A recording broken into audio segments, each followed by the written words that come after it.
From the opinion pages of the Wall Street Journal, this is Potomac Watch. Legislation to create a U.S. carbon tariff gains supporters among Republicans in Congress as Major League Baseball announces the 2025 All-Star Game will be held in Atlanta, Georgia, despite the state's new voting law. Welcome, I'm Kyle Peterson with the Wall Street Journal. We are joined today by my colleagues, columnists Alicia Finley and Kim Strassel. Alicia, let's start with a Journal's recent editorial. The headline is Republicans for a Carbon Tax, and it's about a Senate bill that would impose tariffs on imports to the United States based on their carbon intensity. Can you give us a sense of where the support is coming from and what this legislation would actually do? So this idea, for others refer to as carbon border adjustment, has been percolating in Congress for a few years, has actually drawn some support from both Republicans and Democrats. One, because Democrats view it as a big revenue raiser, and a lot of Republicans are protectionist in that they want to protect U.S. industries that have higher carbon intensity from imports from countries like China, India, that rely primarily on coal power. Now, this bill that was introduced, Lindsey Graham, who's a classic protectionist, and Bill Cassidy, who's from Louisiana, which has actually a very sizable oil and gas industry, but also petrochemicals industry. It's called the Foreign Pollution Fee Act. It was introduced earlier this month.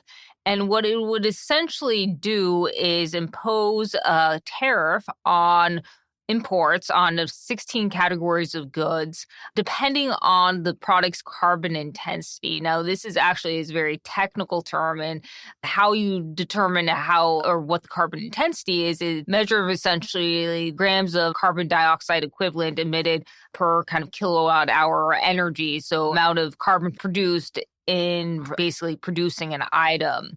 And the idea is that China emits a lot more carbon when it comes to producing almost anything because factories primarily run on coal power. And again, they're the sponsors of this bill are framing this as an anti-China. We need to get tough on China. We need to protect our home industries from China and prevent more jobs from moving overseas. So they're very much framing this as an anti-China bill. I think that that's essentially how they're trying to gain momentum in the current Congress to pass this legislation. Why would Bill Cassidy, a Louisiana senator, obviously, as I said, Louisiana has a very large oil and gas industry. Why would he be supporting this? And it could be actually Louisiana's economy hasn't been doing that all that well for the last few years.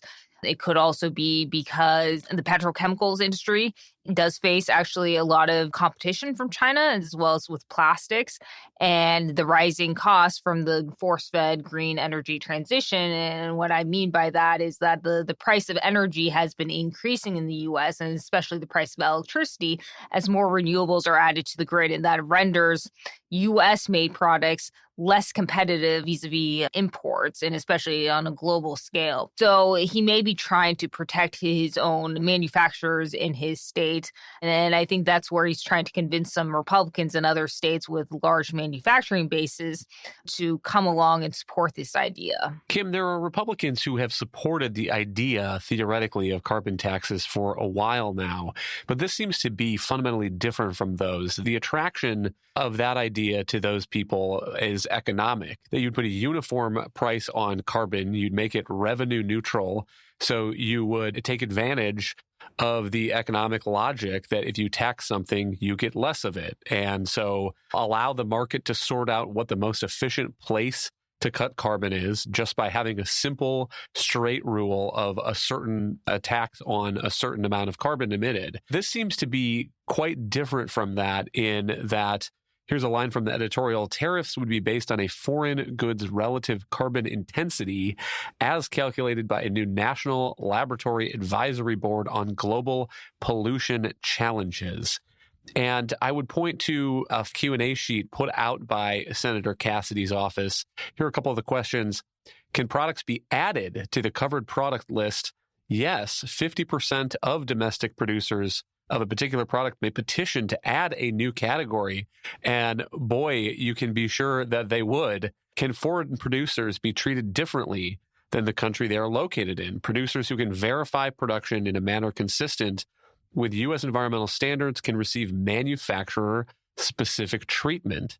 And so it looks to me like there is an incredible amount of discretion and lobbying that are going to be built into this proposal. And it reminds me also of the tariff exclusions that were operating in the Trump years. There was one example that I looked at a couple of years ago where there were 10 members in the House that were arguing for the Trump administration to deny some sort of tariff exclusion, pointing to the thousands of jobs in their states that depended on the exclusion not getting approved. There were 14 members of the House that were pulling the opposite direction, arguing for the exclusion to be granted, saying that there were thousands of downstream jobs in their states that depended on getting these products in at a reasonable price that would not affect the production that was happening after that point. And Kim, it strikes me that you're just handing over a big share of the economy to political apparatchiks. Yes, and that's exactly what's wrong with this. Look, you can call this proposal many, many things, this very bad idea, many things. Demagogic, you can call it confused, you can call it a hidden tax.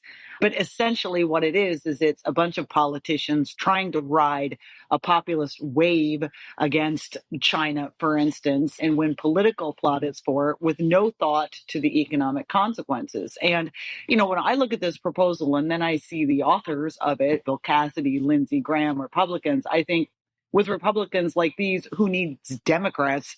Because this is exactly the sort of thing Bernie Sanders would love. And indeed, one of the fans of this is Sheldon Whitehouse, a very prominent Democrat in the Senate, because it makes all kinds of fundamental mistakes that the authors of the bill are not talking about. You mentioned one, Kyle, which is that it's essentially creating a giant new government bureaucracy that's going to be in charge of administering all of this. And if Republicans think that they're going to be able to control that going forward in future Congresses, they're very wrong. The history of all the United States government is when you create a new bureaucracy, it never goes away and it only ever gets worse. So that's one of the problems they make. It's higher taxes, as Alicia was alluding to. A lot of these are going to be on goods that we need to import because we have greater domestic demand than what we can make here in the country. And the costs that are going to get put on those, the tariffs are going to get passed along U.S. businesses and on to consumers. So it's essentially a higher tax. Again, Republicans for higher taxes on Americans. And the other thing that really bugs me about this, though, too, is that it conflates and confuses the idea of pollution. It claims to be an anti-pollution bill, by which it suggests that carbon is a pollutant. Now, Democrats will love this because that's exactly what they've been trying to say for the past 10 or 15 years, ever since Massachusetts versus EPA, the Supreme Court decision in which the court nodded to the idea that CO2 could be considered a pollutant and thus regulated under prior legislation. This is something small government conservatives have been trying to undo for a long time, to require Congress to have to actually write legislation pertaining to this and go through the drill. And this is a step in the wrong direction. It's essentially ceding that argument, again, entirely because these particular politicians on the right somehow want to show that they've got big, bad muscles when it comes to China, and they're going to take it to guys who are building solar panels and importing them in the United States. There are far better ways to tackle the problems of higher U.S. energy prices without going down this very convoluted economic road. Let me pick up a couple threads there. And the first is the idea of setting up some kind of new trade bureaucracy that will always find something to do. And we already have bureaucracies like that. It's been a while since I have been splunking in the Federal Register for what the International Trade Administration is doing. But a couple of years ago, I looked at one example of a anti-dumping investigation that began in 1996. And in 2021, the news from the International Trade Administration was that it had done a preliminary finding that an Italian producer had sold a pasta from Italy at less than normal value during the period of review. It was allegedly 1.61% underpriced, and it is that 100th decimal place that shows you that these people really know what they're talking about, Alicia. And it strikes me that this would just be more of the same. On the point about pollution, Let's listen to Senator Bill Cassidy. This is him on CNN this summer explaining his proposal. If China does not want to enforce international norms for the environment, and they want to import a good to us, a good that we would not produce here because of the associated air pollution, we'll put a little bit of a fee, if you will, to pay back the United States for the harm that China is doing. So one, I'm going to continue to promote things like natural gas to replace coal worldwide, and secondly, try to specifically address China's particular role in driving increased air pollution. Alicia, the term that he's using there is air pollution, but correct me if I'm wrong, this is aimed at carbon emissions, right? And it's not the kind of thing that people are thinking of when they're thinking of smog and acid rain and so forth. Right. So carbon emissions are ubiquitous, and they actually don't directly impact or harm human health in the way that pollutants do, right? So pollutants, sulfates, NOx, fine particulate matter, they can lodge in the lungs. They contribute to cardiovascular disease, asthma, and all kinds of human health problems. Carbon emissions don't do that. And again, carbon emissions that are emitted from one country, they rise to that. They are not like pollutants, which are mostly local. There are some, pollutants that actually, the winds can actually blow them across oceans. And there is an issue actually in California, in Southern California. Some of the smog in California is actually related directly to factory production in China. Again, those are actual pollutants. That's not carbon emissions. Now, Mr. Cassidy is purposely trying to conflate these two, and he mentions international norms. Well, I'm not sure exactly what he means by international norms, except maybe he's referring to the Paris Climate Agreement and saying, well, China isn't abiding by it. Actually, China agreed to cap its coal emissions, the growth by 2030. Every country actually made different pledges, and China actually made a less ambitious pledge. So I don't know what he's referring to by international norms, since there aren't really any set international norms or standards, not like there was with the Montreal Protocol back in the 1980s, where countries agreed to very much limit the emissions of substances that would harm the ozone layer. And again, that would globally cause all kinds of environmental damage.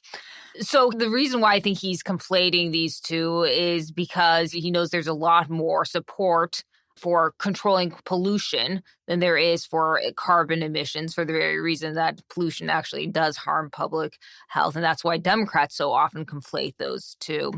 And again, in China, this is kind of a tangent, but the Chinese people actually do pay for their environmental standards and that are more lax. And this has nothing to do with carbon rules or anything like that. They just have more lax environmental standards. And that's why they have a lot more, to be honest, industrial production, but especially in the mineral mining and refining, which it's very difficult to do while abiding by strict environmental standards. He does have a point that China has taken advantage and has enforced very lax environmental standards, and that has enabled it to attract some more industrial production of certain products. However, that has nothing to do with the carbon emissions again. The reason why he's singling out carbon is because of the green energy mandates in the U.S., from states, renewable mandates to produce a certain share of your electricity by 25, 30%, all the way up to 100% by 2045 or 2035 in some states. All these renewable mandates are actually increasing the cost of production, even more so than any kind of environmental standards or rules by the EPA to actually control actual pollutants. And so again, circling full back, this is really just intended to protect U.S. manufacturers from lower cost production, especially as their energy costs increase.